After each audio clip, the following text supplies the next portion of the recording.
ஒரு நிமிஷம் இரு, கூப்பிடுறேன். என் பெயர் கண்ணம்மா. நான் இந்த இடத்தில் 200 ரூபாயை தொலைத்து விட்டேன். எனக்கு கண் பார்வை குறைவு. யாராவது அந்த 200 ரூபாயை பார்த்தால் என்னிடம் கொண்டு வந்து கொடுங்கள். இப்படிக்கு கண்ணம்மா.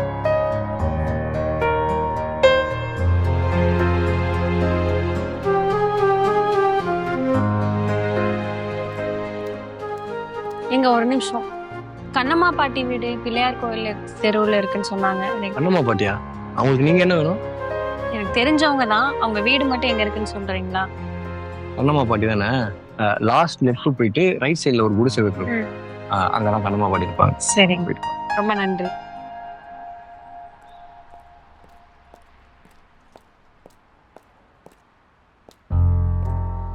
கண்ணம்மா பாட்டி யாரு?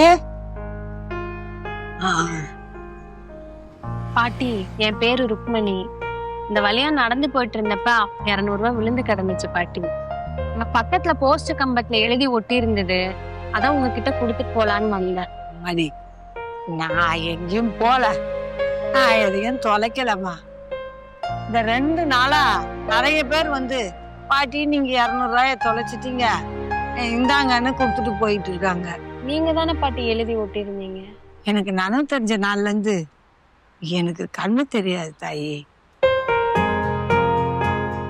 ஒருவேளை நீங்க அந்த வழியா போகும்போது கீழே விழுந்திருப்போம். என்கிட்ட இருந்தா தானம்மா நான் தொலைக்க. அவ்வளோ காசு என்கிட்ட எப்படி வரும்? சரி பாட்டி, பரவாயில்ல. இந்த 200 ரூபாயை வச்சுக்கோங்க. வேண்டாமா? இல்ல பாட்டி, வச்சுக்கோங்க பாட்டி, நான் வரேன். சத்தி, என்ன பாட்டி? அந்த காகிதத்துல எழுதி இருக்குன்னு சொன்னல, ஆமா, அத கிழிச்சு போட்டுருமா. ஏன் பாட்டி கிழிச்சு போட சொல்றீங்க? எல்லாரும் உங்களுக்கு உதவி தானே பண்றாங்க. இந்த அனாதை கல்வியை பார்க்க இவ்வளவு பேர் இருக்கிறாங்களே, அதுவே எனக்கு சந்தோஷமா இருக்குமா. அது போதும். அது இல்லாம இவ்வளவு பேர் கொடுத்ததே எனக்கு போதம்மா.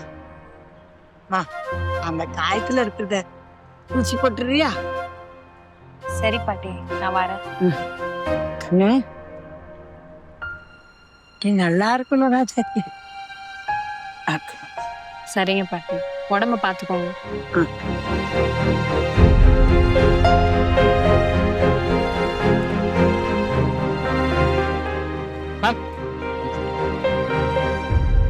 சொல்லுங்க. கண்ணம்மா பாட்டி வீடு தெரியுமா? நீங்க யாரு? இந்த தெரு தான் சொன்னாங்க. நான் பக்கத்துல தான். நேற்று அந்த பக்கமா வரப்ப காசு மிஸ் பண்ணிட்டாங்களா, அதான் கொடுத்துட்டு போலாம். இதோ பின்னாடி ஒரு ஓலை வீடு தெரியுதுல்ல, இதுதான் உங்க வீடு. அதுவா? உள்ளதா இருக்காங்க, போய் பாருங்க. தேங்க்ஸ்.